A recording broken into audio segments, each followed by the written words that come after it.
และก็เข้า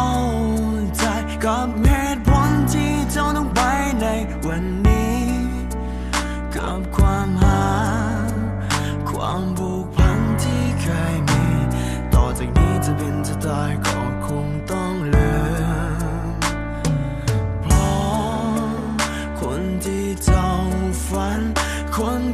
นั้นเขาคงจะมีดีกว่านี้กับความหาที่ให้ไปทุกนาทีเลยบุดีพลักษณถึงว่าใจได้แต่ยอมรับความเป็นจริงที่มีต่อจากนี้ถึงแม้ต้องเสียใจให้ทั้งชีวิตบวกกับลมหายใจแต่สุดท้ายมันคงยังบอกเพียงพอก็ได้แต่ขอให้นับจากวันนี้ที่จะพบคนที่ดีดังใจที่เจ้าฝันส่วนกับคนนี้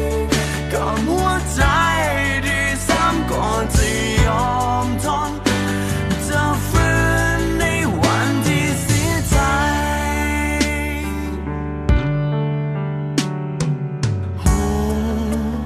และก็เข้าใจถึงจะหากเท่านั้นเท่าใดก็เท่านั้นสิ่งดีๆที่เคยมี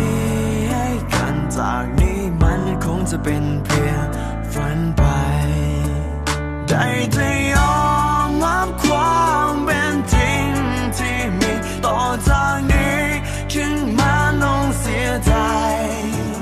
ให้ทั้งชีวิตบวกกับล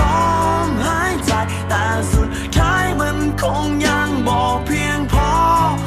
ก็ได้แต่ขอให้นับจากวันนี้